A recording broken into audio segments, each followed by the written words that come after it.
Bonjour à tous et bienvenue dans ce tuto destiné à peindre le lac de Blé. Je vous remets ici le matériel et on démarre. Mon papier est mouillé recto verso et placé sur une plaque de plexi, de verre ou n'importe quoi d'autre. Et je peux démarrer en travaillant dans le mouillé avec une couleur ocre jaune. Pour l'autre version que j'ai postée sur Instagram, j'ai utilisé du jaune de Naples. Cela rend l'aquarelle finalement plus lumineuse et plus douce. Vous pouvez donc aussi l'utiliser. J'applique ensuite au centre un mélange de rouge quinacridone et d'ocre jaune et je viens foncer un tout petit peu, progressivement, en haut et en bas. Pour les côtés, je mélange à cette première préparation du bleu outre-mer clair. Là, ça donne vraiment une teinte violet, mais à vous de voir ce que vous préférez. Sachez que j'ai quand même plutôt l'habitude de faire deux lavis, l'un par-dessus l'autre, pour foncer les couleurs et parce que j'aime vraiment les contrastes. Donc c'est aussi ce que je vais faire avec les mêmes mélanges et le même procédé. C'était un petit peu trop violet, donc j'ai rajouté du bleu.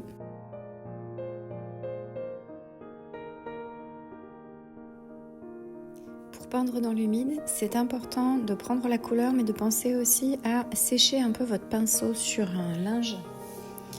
Ça va permettre de placer de la couleur vraiment à un certain endroit sans que ça fasse des auréoles.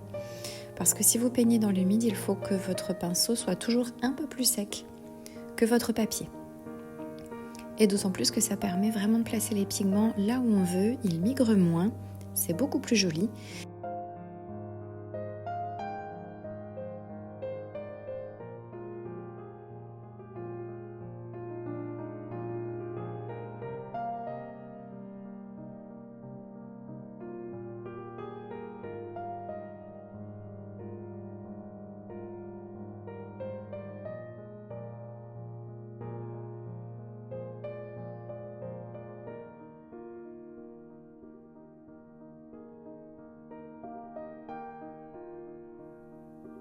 Encore un peu de bleu et ça sera suffisant pour le lavis.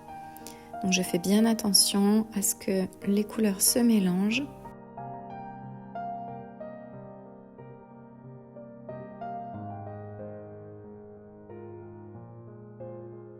Ma première couche va sécher tranquillement. Je vais faire probablement un deuxième lavis et on se retrouve immédiatement avec un papier que j'ai de nouveau mouillé intégralement. Je place premièrement les ombres avec un mélange identique à tout à l'heure et ça va me permettre en fait de casser ce côté un peu blanc de la brume.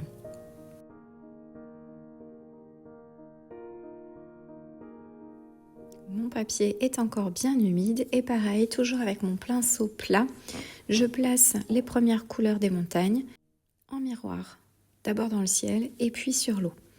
C'est un mélange que j'utilise qui est de ocre et rouge. Et vous voyez, je suis le tracé. Grossièrement, ça n'a pas besoin d'être précis, jusqu'au centre. Et je fais attention à ce que les pigments soient plus situés sur l'extérieur que sur le centre, parce que c'est là qu'il y a la lumière, au centre. Et donc on veut que ça soit plus clair, plus blanc. Je les répartis grossièrement et je ferai la même chose de l'autre côté.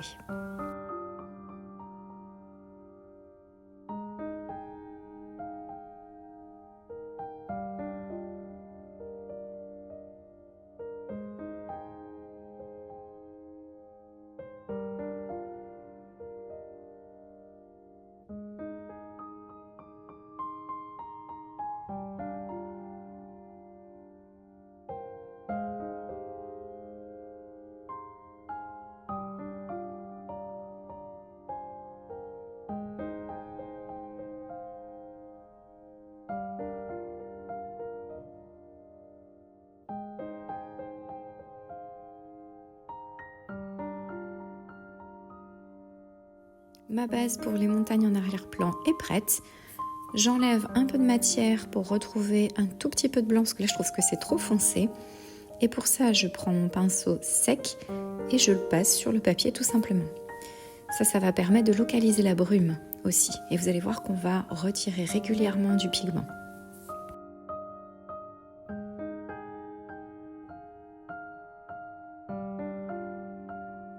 Sur un papier toujours humide, je commence à placer la ligne de crête des sapins avec un pinceau traceur.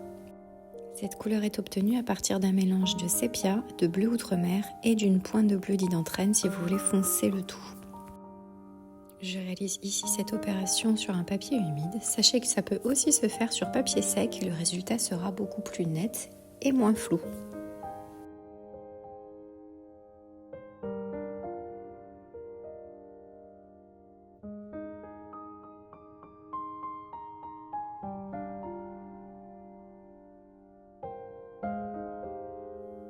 Comme toujours, je reprends un peu de matière et je fonce là où ça m'intéresse, dans les creux, c'est-à-dire là où théoriquement il y a de l'ombre. J'étale ensuite les pigments un peu plus vers la ligne du centre et je fais bien attention à ce que l'effet reste flouté. Si besoin, je reprends mon pinceau sec et je retire les pigments en trop ou qui ont migré trop loin.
Même chose de l'autre côté, on reprend avec le même procédé.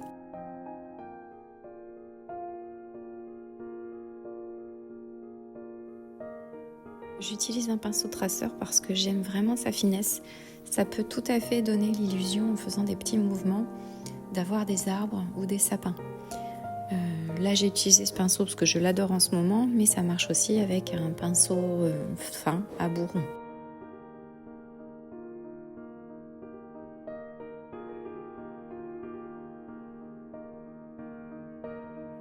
Une fois que ma base est posée sur les montagnes, je prends une couleur un peu plus pigmentée, donc un mélange toujours d'ocre et de rouge, et je dépose les ombres.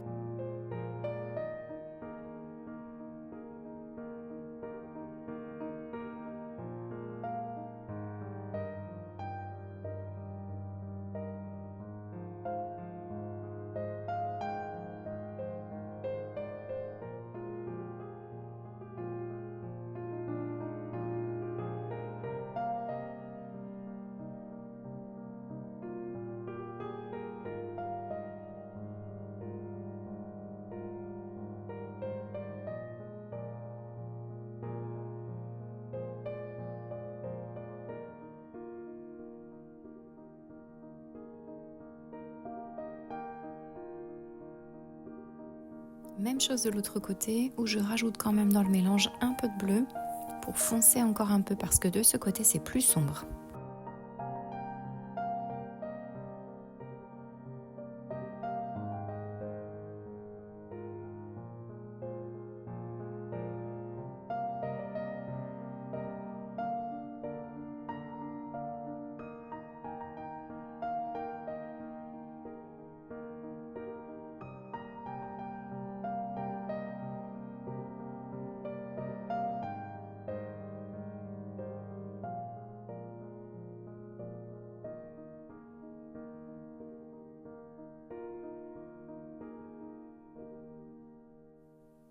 À gauche, la brume est trop présente, donc je fonce la crête des arbres sur mon papier toujours humide, toujours avec la même technique.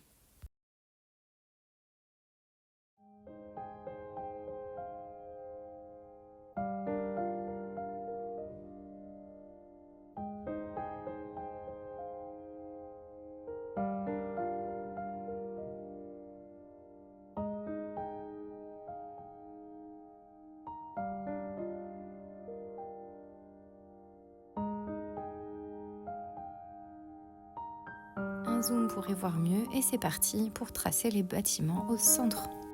J'utilise un mélange de gris de Payne et de bleu outre-mer ainsi qu'un pinceau à bourron. Toujours selon la même technique, mon pinceau plat sert à humidifier le papier au centre pour garder la brume et je trace avec l'autre pinceau.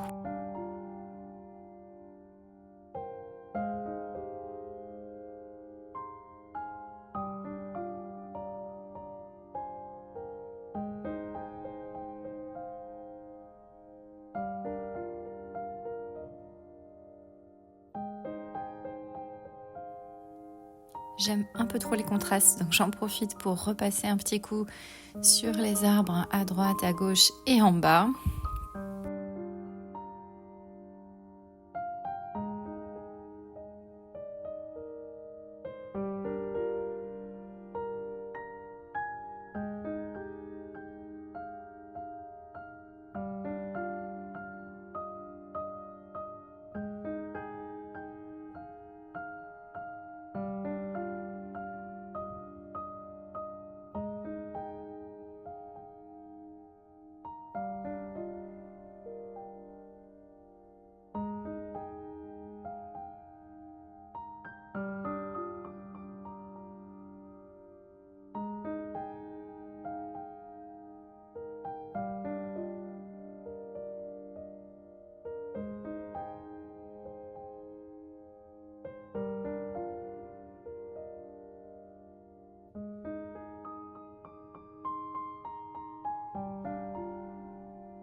Et je m'occupe du bâtiment, donc du clocher de l'église au centre.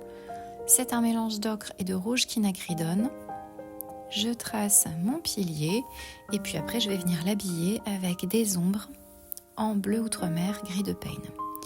Même chose pour les bâtiments, je commence par les tracer en ocre et rouge quinacridone.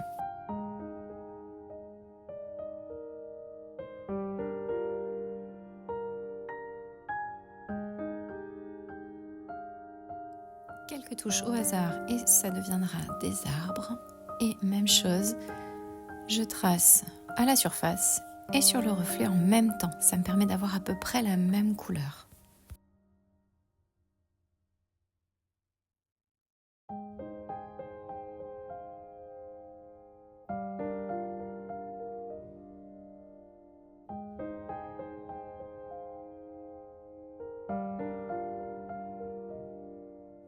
Je fonce une première fois en rajoutant les ombres, histoire que ça se marie assez bien avec le sol qui est très très foncé.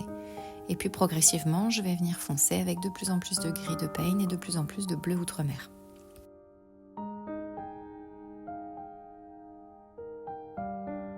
Avec la même couleur, quelques arbres à gauche. Et c'est important de signaler que ça n'est pas grave si ça se mélange avec le sol.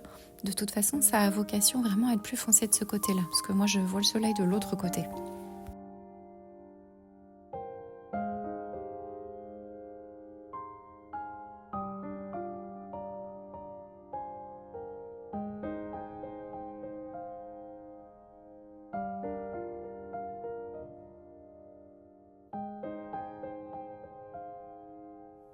Avec un mélange très pigmenté, je trace approximativement le clocher.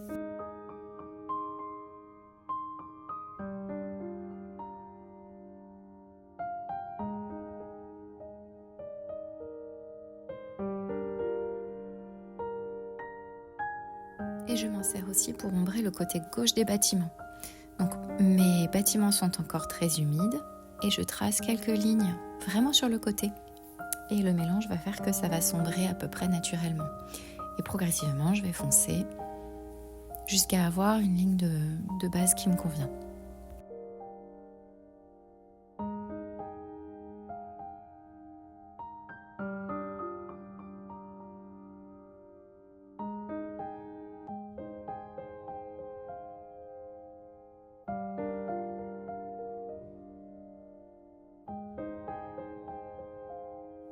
J'ai fait la petite retouche à droite sur les arbres, je vais faire celle à gauche, d'autant plus que les pigments ont bien migré. Donc il faut quand même renforcer un petit peu le contraste. Mon papier est cette fois sec, ou quasiment sec. Et comme d'habitude, avec un pinceau essoré, j'essuie le bas au niveau de la brume.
Mes bâtiments sont secs ou à peu près, c'est le moment de rajouter les détails qui vont faire que ça va ressembler à des bâtiments.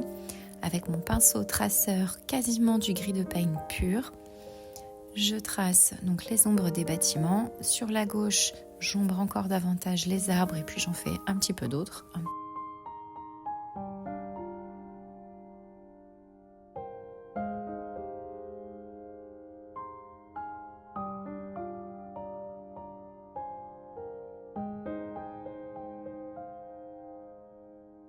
Je trace le deuxième toit, le bâtiment est légèrement plus haut. Et vous avez vu, je commence vraiment toujours à gauche. Et après, avec mon pinceau rincé, toujours un peu humide, j'étale le pigment pour que ça ressemble vraiment, que ça uniformise vraiment le toit.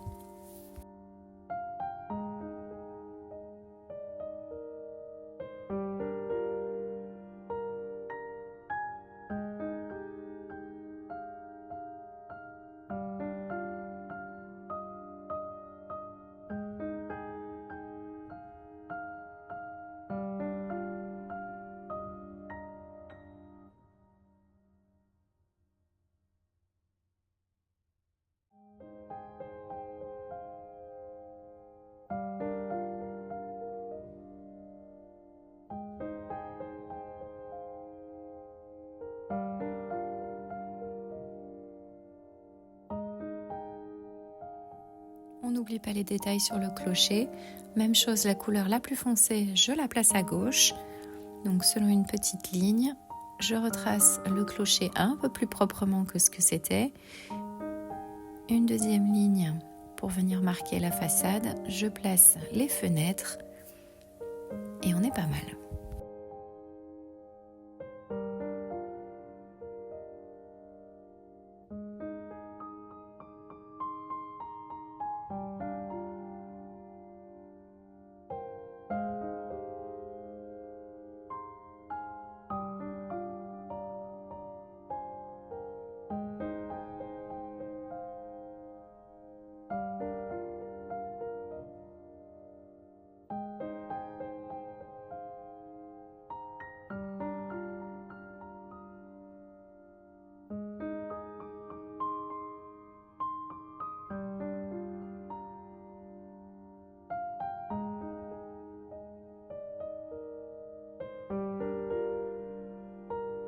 Cette étape n'est pas du tout obligatoire, mais avec mon pinceau traceur et pour ajouter un peu de texture à l'eau, je vais tracer quelques lignes horizontales, un peu au hasard, comme si ça venait faire quelques vagues. Donc toujours à l'horizontale, de manière vraiment aléatoire et pas partout, de manière très légère aussi. J'étire le sommet des bâtiments, donc là c'est le clocher avec des tout petits traits très légers.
dernières retouches et le tuto est terminé. J'espère qu'il vous aura plu.